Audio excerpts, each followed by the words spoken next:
الشيطان الرجيم. بسم الله الرحمن الرحيم. السلام عليكم ورحمة الله وبركاته. إن الحمد لله نحمده ونستعينه ونستغفره ونعوذ بالله من شرور أنفسنا وسيئات أعمالنا. من يهده الله فلا مضل له ومن يضلله فلا هادي له. أشهد أن لا إله إلا الله وحده لا شريك له إله الأولين والآخرين وأشهد أن محمدا عبده ورسوله. اللهم صل وسلم وبارك على محمد وعلى آله وأصحابه ومن اهتدوا بهداه إلى يوم الدين. أما بعد. Jamaah dirahmati Allah Subhanahu wa taala, alhamdulillah. Pada kesempatan sore hari ini Allah Subhanahu wa taala masih berkesempatan untuk memberikan kita pertemuan yang mudah-mudahan selalu diliputi oleh kasih sayang oleh Allah Subhanahu wa taala. Pun demikian, mudah-mudahan pertemuan ini adalah bukti kecintaan kita kepada Allah Subhanahu wa taala dan kelak akan menjadi pemberat untuk seluruh amalan di yaumil mizan. Jamaah dirahmati Allah Subhanahu wa taala, ada satu tema yang akan kita ulas pada sore hari ini. Saya ingin memajukan tema yang sebenarnya saya taruh di pekan yang keempat, tapi karena ada beberapa alasan, tema ini saya majukan untuk pertemuan dan pekan yang kedua. Kita akan membahas mengenai arti dan makna tangisan Nabi sallallahu alaihi wasallam. Jamaah yang dirahmati Allah Subhanahu wa taala, diutusnya Nabi sallallahu alaihi wasallam di tengah-tengah para sahabat ini menjadi satu momentum emas dan menjadi kebahagiaan yang tidak bisa dilukiskan dengan kata-kata. Bahkan wafatnya Nabi sallallahu alaihi wasallam ini menjadi kehilangan yang amat mendalam, yang hampir tak bisa dilupakan oleh para sahabat. Karena dedikasi, pengorbanan, bahkan jasa Nabi SAW terlalu besar yang bisa dirasakan oleh para sahabat. Maka tatkala Rasulullah SAW telah meninggalkan dunia untuk selama-lamanya ini, pengorbanan dan kebaikan beliau ini selalu membekas di benak para sahabat. Salah satunya pernah diungkapkan oleh Abu Dzar Al-Ghifari radhiyallahu taala anhu. Beliau pernah menuturkan bahwasanya tarokana Rasulullah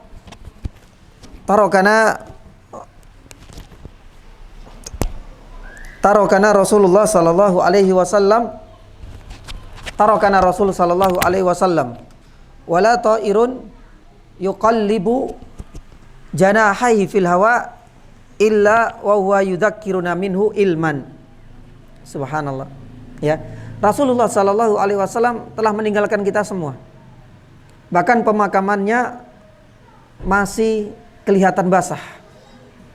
Tapi ingatlah kata beliau, ya, wala ta'irun yuqallibu kaffai fil hawa.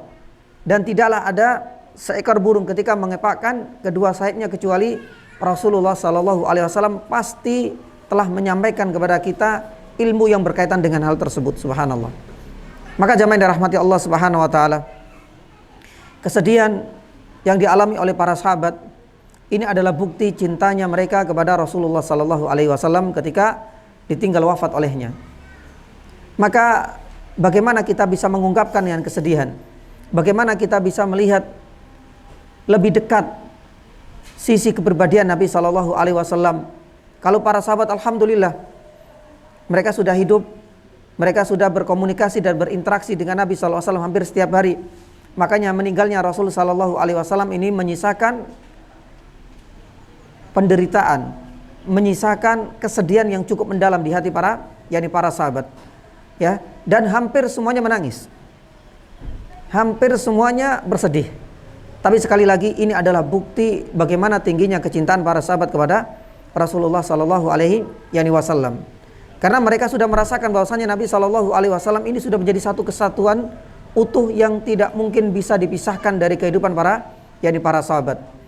Ya, maka jamaah dirahmati Allah Subhanahu wa taala, bagi kita umatnya, yang sudah ditinggal wafat Nabi Shallallahu Alaihi Wasallam 14 abad, dan ini adalah durasi waktu yang sangat panjang sekali ya untuk bisa melihat kepribadian Nabi Shallallahu Alaihi Wasallam. Tak ada jalan kecuali kita harus mempelajari sisi-sisi lain dari kehidupan dan kepribadian Nabi Shallallahu Alaihi Wasallam. Alhamdulillah ya, para sahabat demikian lewat tabiin, para tabiin, bahkan kemudian diwariskan kepada para ulama yang akhirnya kita bisa mendapatkan hingga saat ini dan hingga detik ini karya-karya para ulama yang mengungkap kepribadian Nabi Shallallahu Alaihi Wasallam dengan utuh, dengan sempurna.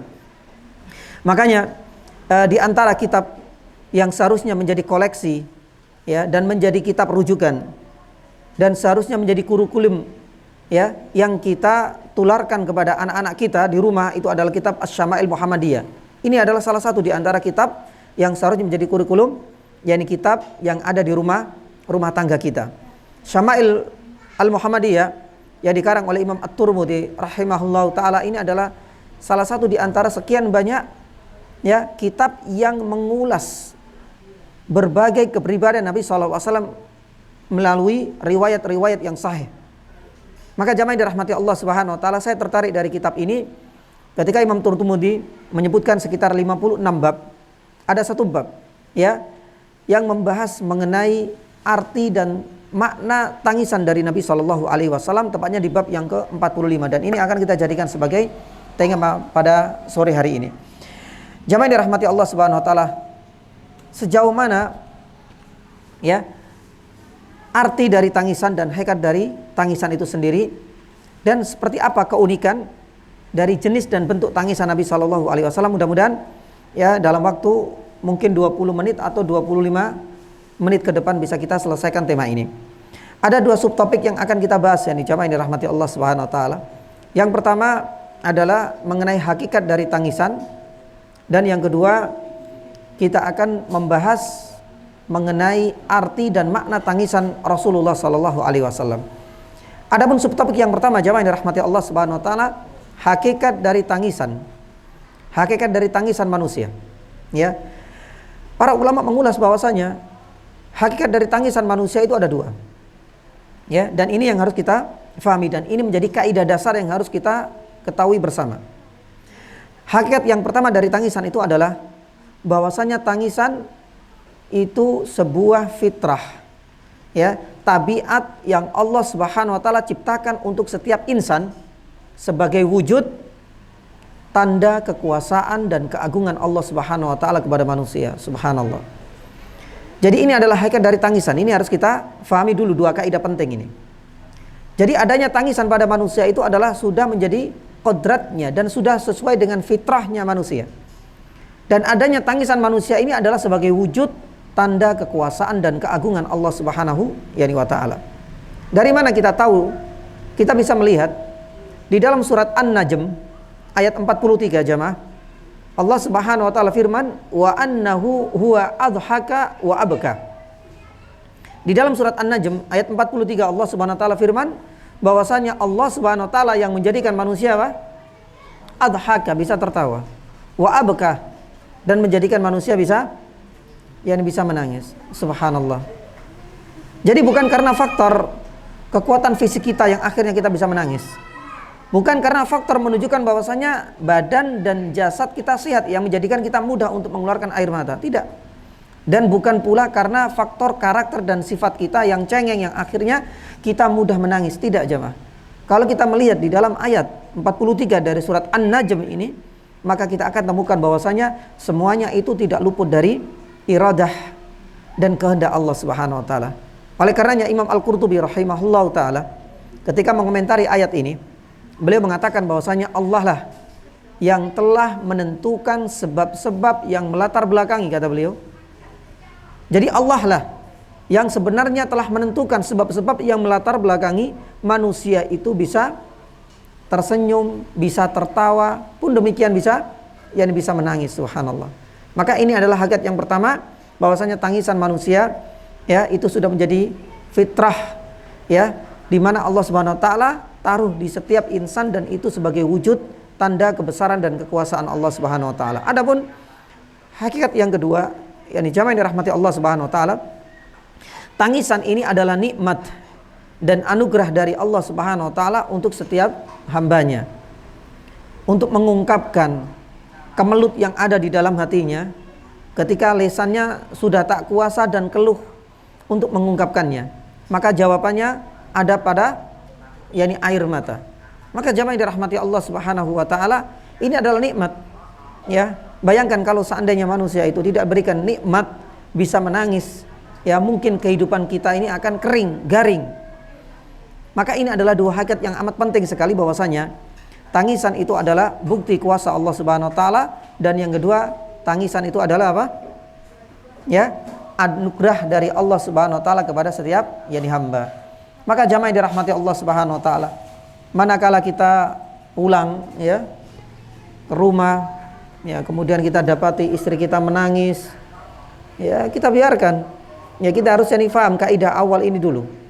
Ya, jangan kemudian langsung kita hardik, kita celah. Ketika kita dapati anak-anak kita menangis, biarkan.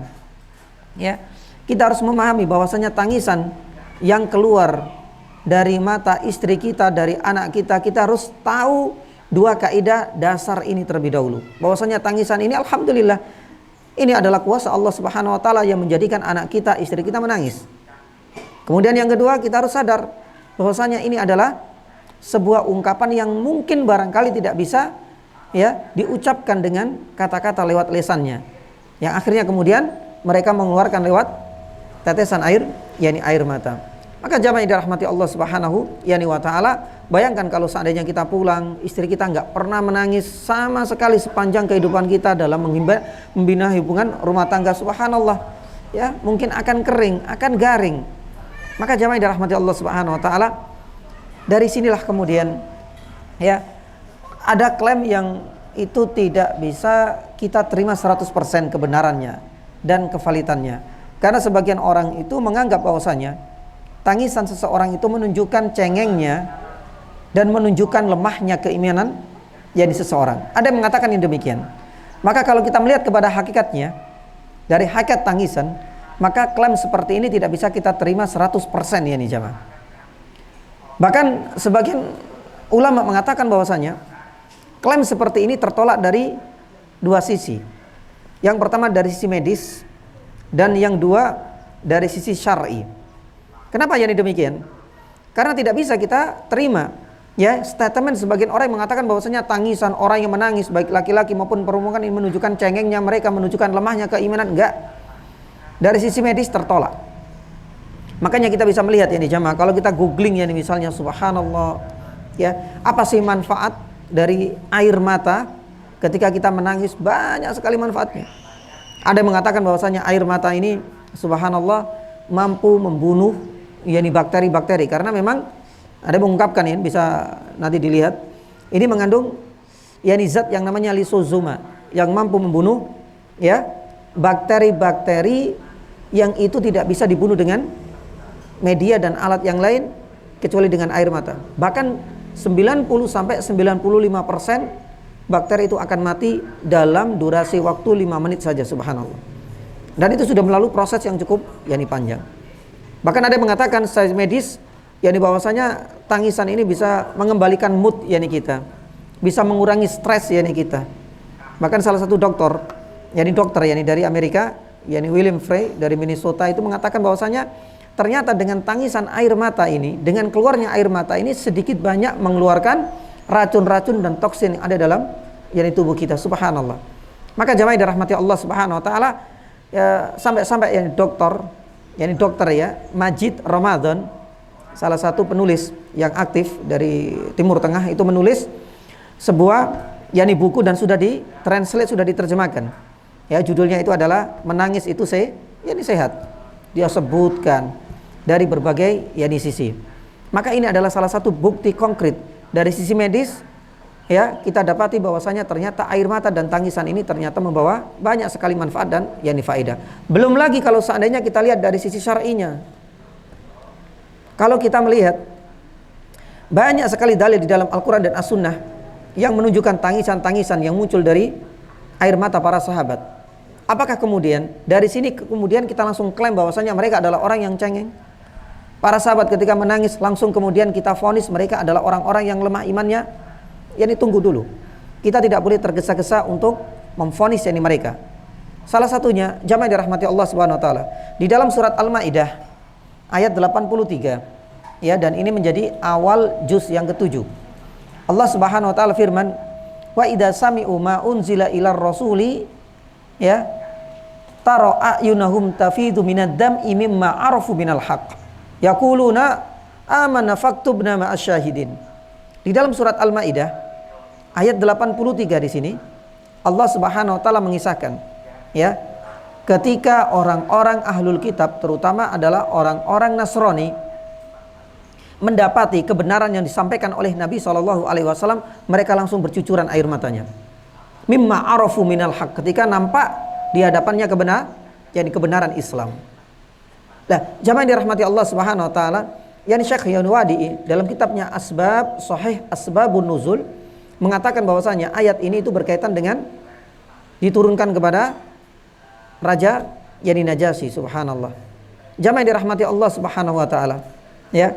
Apakah kemudian kita klaim ketika Raja Najasyi menerima kebenaran dan risalah dari Nabi SAW yang akhirnya kemudian dia menangis, kita katakan Raja Najasyi adalah orang yang lemah imannya? Tidak ya nih jemaah. Bahkan tangisan dari Raja Najasyi yang berkaitan dengan ayat yang ke-83 dari surat Al-Maidah ini jemaah, itu adalah wujud bagaimana tingginya keimanan yang ada pada diri Najasyi dan orang-orang Nasrani yang menerima kebenaran yakni Islam. Pun demikian yang jamaah dirahmati Allah Subhanahu wa taala. Ya, kalau kita lihat mengenai proses perang Tabuk atau sebelum terjadinya perang Tabuk, ini pun kita akan dapatkan beberapa sahabat itu ada yang sampai menangis ketika keinginan mereka pupus untuk bisa berjihad bersama Nabi SAW karena tidak terpenuhi beberapa persyaratannya ya nih jamaah. Makanya Allah Subhanahu wa taala mengisahkan di dalam surat At-Taubah, ya, tepatnya di ayat yang ke-92. Ya, kita tahu di dalam peristiwa perang yakni Tabuk, perang Tabuk ini ada sekitar 7 sahabat yang ditolak oleh Nabi SAW. Ya, karena mereka tidak memiliki persenjataan, mereka tidak memiliki bekal yang sedikit pun. Mereka hanya siap secara yakni fisik yakni saja. Maka jamaah dirahmati Allah Subhanahu wa taala, maka di sini Allah Subhanahu wa taala berfirman, ya, mimma arafu minal haqq wa idza ma atau kalitahman qul ta'ala ajidu ma ahmilakum alai tawallau wa ayum tafidu minad dam'i hazanan alla yajidu ma yunfikun. Di dalam surat At-Taubah ayat 92 ini Allah Subhanahu wa taala mengisahkan bagaimana 7 sahabat yang akhirnya ditolak oleh Nabi SAW untuk berjihad bersama beliau. Pertanyaannya yang jamaah dirahmati Allah, apakah 7 orang sahabat yang ditolak ketika menangis air matanya ini menunjukkan cengengnya mereka, menunjukkan lemahnya keimanan mereka? Tidak ya nih jamaah. Bahkan Rasulullah SAW mengapresiasi tangisan-tangisan mereka dan kesungguhan mereka serta tekad tinggi mereka untuk berjuang bersama Nabi SAW meski akhirnya mereka harus balik ke kota Madinah. Di dalam sebuah hadis di dalam Sahih Muslim disebutkan dari Jabir ibnu Abdullah radhiyallahu taala anhuma mengisahkan, Nabi SAW ketika meninggalkan beberapa sahabat yang harus tinggal di kota Madinah, dan ketika sampai di Tabuk, Nabi SAW menyampaikan kepada para sahabat yang berjuang dan berjihad bersamanya, wahai para sahabat, ya, ketika engkau bisa berjuang bersamaku, ingatlah, inna fil madinati la rijalan, kita telah meninggalkan orang-orang pilihan, sahabat-sahabat yang mulia di kota Madinah. Masirtum masiran wala qata'tum wadiyan illa kunna ma'akum. Dalam ayat yang lain dikatakan illa syarakukum fil ajr, subhanallah. Kita meninggalkan manusia-manusia pilihan, sahabat-sahabat yang lain yang mereka tertolak dalam perang yang mulia ini. Mereka tidak bisa ikut karena mereka tidak memiliki persenjataan. Karena perang itu tidak hanya bondo okol yani saja, harus punya persenjataan. Dan mereka nggak memiliki sama sekali. Pinjem yani nggak ada. Ya, mereka hanya punya jasad yani saja. Sekuat apapun Nabi SAW kalau nggak punya persenjataan ditolak mereka. Ada sekitar yani 7. Kata Rasulullah SAW, ingat, keberadaanmu di sini bersamaku berjuang, berjihad di dalam perang Tabuk ini tidak menjadikan engkau adalah orang yang paling terbaik. Karena Rasulullah SAW mengatakan, ya, keberadaan orang-orang yang kita tinggalkan di sana itu tidak jauh berbeda dengan kalian semua, karena mereka pun tetap mendapatkan apa? Pahala seperti kalian. Subhanallah. Maka jamaah dirahmati Allah Subhanahu wa taala, ini adalah bukti bahwasanya tangisan mereka tidak menunjukkan lemahnya keimanan mereka, bahkan sebaliknya ini menunjukkan tingginya keimanan yakni mereka. Pun demikian di dalam hadis Nabi sallallahu alaihi wasallam, ya, di dalam yakni sahih yakni Muslim disebutkan yakni jamaah, ada sahabat yang bernama Umair yakni ibnu Abi Waqqas, ya. Umair ibnu Abi Waqqas. Kalau yang kita kenal siapa? Sa'ad. Umair hampir tidak pernah terdengar di telinga kita. Kenapa yakni demikian yakni jamaah? Ya, karena Umair ini yakni jamaah, ya, ternyata Umair ini adiknya Sa'ad yang Allah Subhanahu wa taala jemput ajalnya dalam usia yang masih belia. Di usia 16 tahun. Allah Subhanahu wa taala mewafatkannya dalam perang pertama dalam sejarah Islam, perang Badar. Nah, sebenarnya ini ada kisah, ya. Kesimpulannya yakni jamaah, Umair ini usianya sudah masuk. Ya, kalau Nabi SAW sebelum perang ini melakukan proses yang namanya tes, yakni fit and proper test. Siapa yang masuk sesuai umurnya, sudah terpenuhi enggak? Ada persenjataan apa enggak? Ya, secara usia sudah terpenuhi. Tapi kalau melihat yakni fisiknya, dia terlalu kecil untuk bisa berperang, apalagi kemudian menghunus pedang atau apalagi berhadapan dengan orang-orang kafir. Makanya dalam perang Badar ini jamaah yang dirahmati Allah Subhanahu wa taala, Nabi SAW pertama kali menolak Umair. Ya, tapi Umair ini menangis terseduh, enggak bisa. Saya tetap pengen berjihad. Karena secara usia, ya, saya sudah sampai pada batas minimal. Yang kedua, dia juga punya pedang persenjataan. Akhirnya Nabi SAW melihat yakni keteguhannya, diberikan yakni izin. Subhanallah. Jamaah yang dirahmati Allah Subhanahu wa taala. Di sini Sa'ad ibnu Abi Waqqas menceritakan bagaimana alasan pertama Nabi SAW menolak itu karena memang lemahnya fisik dia meskipun usianya itu sudah terpenuhi. Sampai saat ini menceritakan dalam perang Badar ini, ya, yang namanya Umar ketika menyarungkan pedangnya itu masih dibantu oleh kakaknya. Ya, kita nggak bisa membayangkan kalau ngelpok kayak apa, Pak. Pedang saja dibantu, apalagi kemudian yakni menghunuskan. Tapi subhanallah, Nabi SAW mengapresiasi sekali bagaimana tekadnya yang dia. Dan Nabi SAW tidak mengeluarkan kata-kata ente cengeng, ente lemah imannya, tidak. Maka ini adalah salah satu di antara bukti yang jamaah dirahmati Allah Subhanahu wa taala bahwasanya tangisan itu tidak serta-merta menunjukkan tengengnya manusia dan tidak menunjukkan lemahnya yakni seseorang. Karena statement ini ternyata tertolak dari sisi medis, pun demikian dari sisi yakni syar'i. Taib, jamaah yang dirahmati Allah Subhanahu wa taala. Subtopik yang berikutnya. Ini berkaitan dengan jenis tangisan dan arti serta makna tangisan Nabi sallallahu alaihi wasallam. Ya, setelah kita membahas mengenai hakikat dari tangisan, kemudian bagaimana yakni klaim dan statement bahwasanya tangisan menunjukkan cengengnya dalamnya keimanan, itu kita bantah dari dua sisi. Yang berikutnya adalah arti dari tangisan Nabi sallallahu alaihi wasallam. Subhanallah, ternyata yakni para ulama ini, ya, termasuk manusia-manusia yang super, ya. Sampai mereka itu juga berusaha untuk mengumpulkan berbagai riwayat mengenai tangisan-tangisan Nabi Shallallahu Alaihi Wasallam. Salah satunya adalah Yazid ibnu Maisarah. Yazid ibnu Maisarah ini mengumpulkan riwayat mengenai arti dari tangisan Nabi Shallallahu Alaihi Wasallam ini, yang akhirnya keluar angka 7 jenis dan makna tangisan Nabi Shallallahu Alaihi Wasallam. Bahkan Ibnu Qayyim rahimahullahu taala lebih banyak lagi. Ibnu Qayyim rahimahullahu taala menyebutkan bahwasanya tangisan Nabi SAW itu memiliki 10 yakni makna. Tapi karena keterbatasan waktu kita hanya menyebutkan mungkin yakni 4 saja atau mungkin kurang dari itu. Ya, dari arti tangisan Nabi SAW yakni wasallam. Makna yang pertama yang jamaah dirahmati Allah Subhanahu wa taala, bahwasanya tangisan Nabi SAW ini memiliki makna rahmah. Artinya menunjukkan kasih sayangnya beliau kepada orang-orang yang dicintainya, terutama ketika mereka dijemput ajalnya oleh Allah Subhanahu wa taala.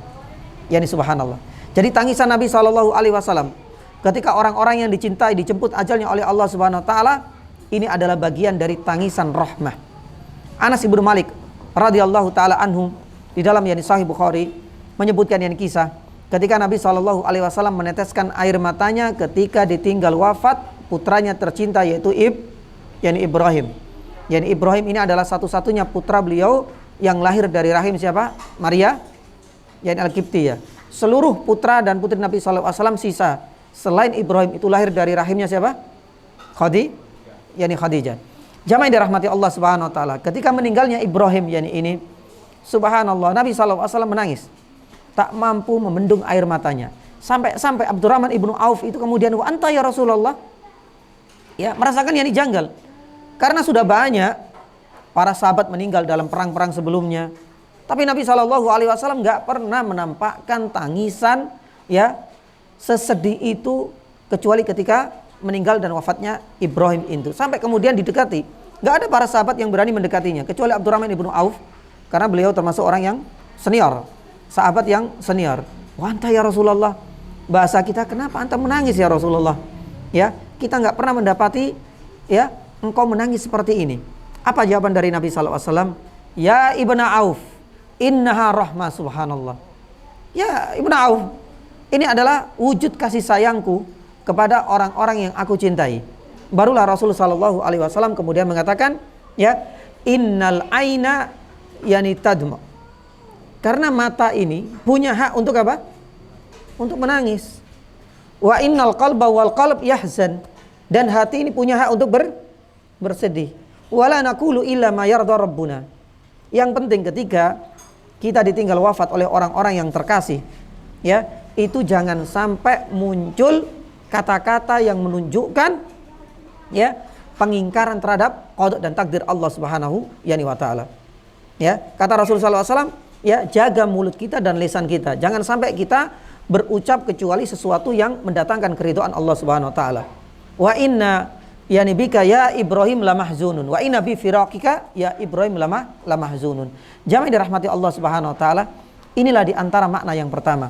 Ya, bahwasanya ketika kita mendapati saudara-saudara kita, keluarga kita, orang-orang yang selama ini kita cintai dipanggil oleh Allah Subhanahu wa taala, kemudian kita teteskan air mata, maka ini enggak jauh berbeda dengan yang dilakukan oleh Nabi sallallahu alaihi wasallam, dan ini adalah wujud dari rahmah kasih sayang kita kepada mereka. Tapi para ulama juga di sini memberikan persyaratan. Ya, orang-orang yang kita cintai adalah orang-orang yang seiman. Ya, jangan sampai kemudian yakni orang-orang yang tidak seiman, ya, pemain bola meninggal kemudian kita menangis. Ya, kita ini adalah wujud dari kasih sayang kita kepada mereka. Enggak ada walak barak di sini. Ya. Kita harus lihat. Jangan sampai kemudian kita pakai dalil Nabi sallallahu alaihi wasallam untuk mendapatkan pahala.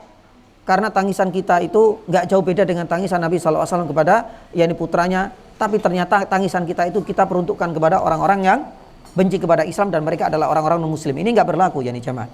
Adapun yang kedua, jamaah dirahmati Allah Subhanahu wa taala, makna yang kedua, arti tangisan ini adalah sebagai bentuk ya takutnya Nabi sallallahu alaihi wasallam,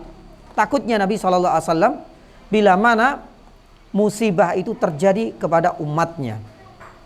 Ya. Jadi Nabi sallallahu alaihi wasallam subhanallah saking ya sayangnya kepada umatnya sampai ada dan muncul kekhawatiran bila mana fitnah besar itu akan menimpa umatnya, dan inilah yang menjadikan Nabi sallallahu alaihi wasallam itu menangis. Al-Barra ibnu Azib radhiyallahu taala anhu menyebutkan sebuah kisah yang cukup panjang, dan ini dihasankan oleh Syekh Albani rahimahullahu taala. Ya, intinya Nabi sallallahu alaihi wasallam ketika memasukkan seorang sahabat yang sudah meninggal, ya, jenazahnya dimasukkan ke liang lahat, Nabi sallallahu alaihi wasallam kemudian menangis. Tak ada satupun di antara para sahabat itu yang berani untuk menegurnya. Bahkan tangisan Nabi sallallahu alaihi wasallam luar biasa sekali. Hatta balla athara. Saking derasnya tangisan Nabi sallallahu alaihi wasallam, air matanya ini membasahi tanah di mana Nabi sallallahu alaihi wasallam berpijak. Subhanallah, jamaah. Ya, Al-Barra menceritakan hal itu.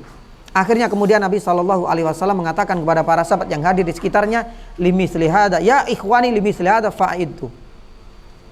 Wahai para sahabatku, ketika engkau masih diberikan kesempatan hidup oleh Allah Subhanahu wa taala, ya, jadikanlah kematian saudara kita ini menjadi renungan bagi kita semua.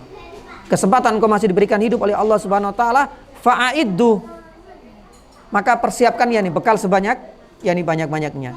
Taib, di dalam riwayat yang lain Nabi sallallahu alaihi wasallam mengatakan, "Lau ta'lamuna ma a'lam la dhahaktum katsiran la dhahaktum qalilan wa bakaitum yani katsiran. Karena Nabi Shallallahu alaihi wasallam ketika di pemakaman tahu siapa di antara mereka yang mendapatkan nikmat kubur dan siapa di antara mereka yang mendapatkan yani azab kubur. Lah di sini Nabi Shallallahu alaihi wasallam menangis. Ya Allah, ternyata tidak semuanya mendapatkan nikmat kubur. Nabi SAW khawatir, takut musibah, fitnah mengenai umatnya. Makanya Nabi SAW mengatakan kalau seandainya engkau diberikan ya keistimewaan oleh Allah Subhanahu Wa Taala, bisa mendengar, bisa melihat penduduk alam kubur ini dan bagaimana mereka mendapatkan kenikmatan dan bagaimana mereka mendapatkan siksa dan azab kuburnya, engkau pasti akan la dhahiktum qalilan. Engkau akan meminimalisir untuk tertawa. Tapi sebaliknya engkau akan banyak yakni menangis ini subhanallah. Cepat ya nih Bang. Coba dirahmati Allah Subhanahu wa taala. Ya kita cukup yakni sampai di sini. Insyaallah nanti kita akan yakni buka kesempatan yakni tanya jawab setelah yakni adzan. Taib. Sambil kita berbuka yakni jamaah. Sebenarnya ada yakni 4 ya makna yang terkandung dari tangisan Nabi SAW. Yang pertama sebagai wujud sayang, yang kedua rasa takutnya Nabi SAW bila musibah fitnah menimpa yakni umatnya, dan yang ketiga itu adalah ketika tadabbur Al-Quran ya kita harus introspeksi diri, kira-kira kapan terakhir kita menangis di saat kita membaca ayat-ayat suci Al-Quran. Padahal Allah SWT firman di dalam surat Maryam ayat 58, idza tutla alaihim ayatul rahmani kharru sujadau wa bukiya. Ya, itu kembali kepada diri kita masing-masing. Dan tangisan ketika membaca Al-Qur'an itu adalah salah satu di antara yakni tanda-tanda orang-orang beriman ketika mampu mentadabburi isi kandungan Al-Qur'anul Karim. Sedangkan yang terakhir itu adalah tangisan sebagai wujud rasa syukur atas kenikmatan yang Allah Subhanahu wa taala berikan kepada kita. Ini adalah 4 makna yang mulia. Ya sebagaimana Nabi Shallallahu alaihi wasallam itu ketika sholat malam itu menangis. Sampai Aisyah radhiyallahu taala itu ya melukiskan ya bagaimana tangisan Nabi Shallallahu alaihi wasallam saking derasnya air matanya itu membasahi hijr. Hijr itu artinya apa? Pangkuannya. Karena Nabi Shallallahu alaihi wasallam ketika duduk ya itu subhanallah duduknya lama sampai pangkuannya itu terbasahi air mata. Bahkan kemudian beliau terus yakni sholat malam sampai kemudian jenggotnya subhanallah yang begitu lebat itu terbasahi air matanya. Kita nggak bisa membayangkan seperti apa yakni sholatnya Nabi dan seperti apa banyaknya air mata Nabi SAW.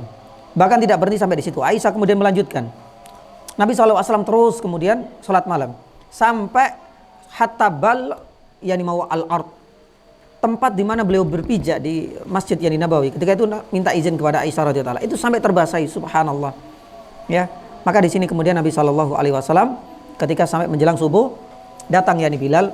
Nabi Shallallahu alaihi wasallam, engkau sudah dijamin surga oleh Allah, dosa-dosa masa lalu, masa depan sudah diampuni oleh Allah Subhanahu wa taala.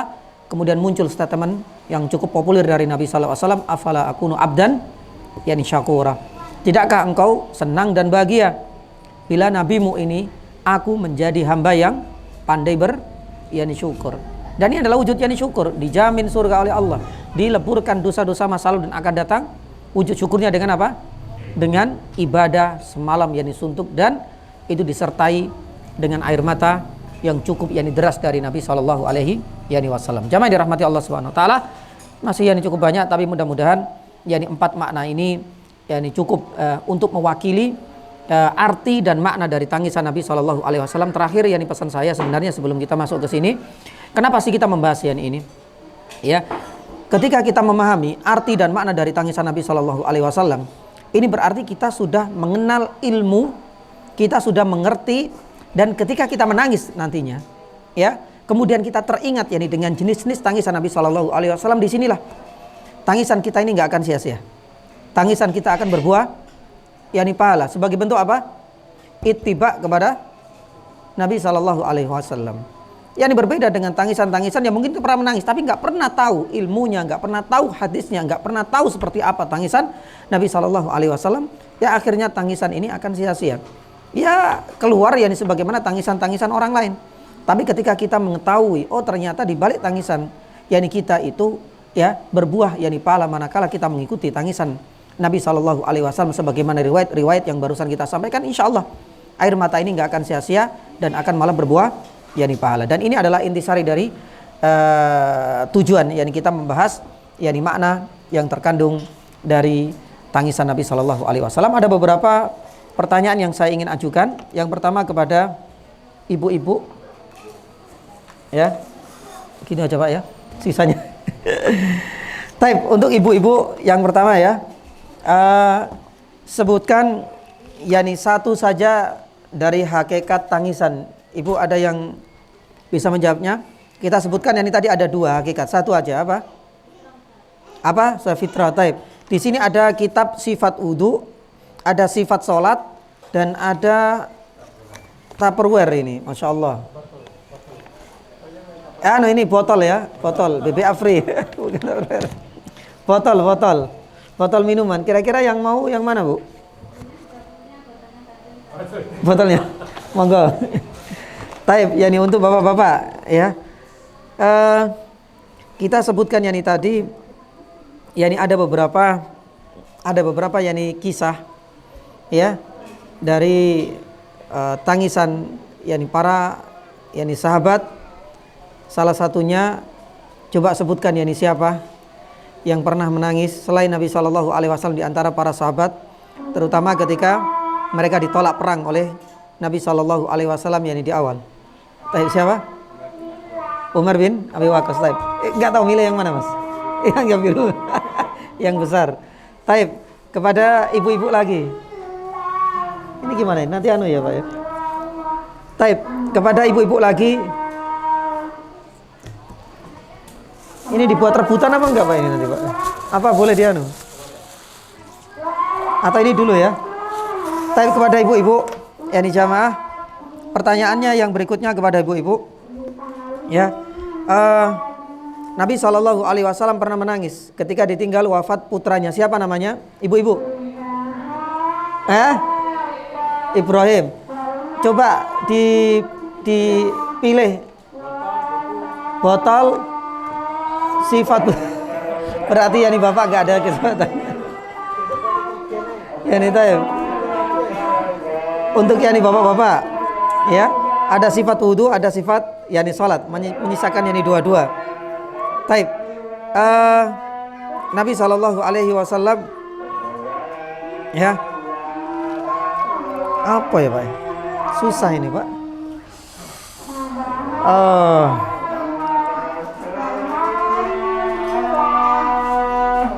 Taib. Kayak sudah cukup Pak, insya Allah. Sudah cukup insya Allah. Pertanyaannya insya Allah nggak ada insya Allah. Untuk minggu depan insya Allah ya. Taib, yani jamaah yang dirahmati Allah Subhanahu Wa Taala. Mudah-mudahan minggu depan yani bisa kita yani selesaikan yani temanya, karena dua pertemuan ini temanya nggak pernah selesai. Kesulitan saya harus membuat yani kuisnya insya Allah Taala. Taib. Naktabi bihadzal qadar. Subhanaka asyhadu an la ilaha illa anta astaghfiruka wa atubu ilaik. Wassallallahu ala nabiyina Muhammadin wa ala alihi wasallam. Wassalamualaikum warahmatullahi wabarakatuh.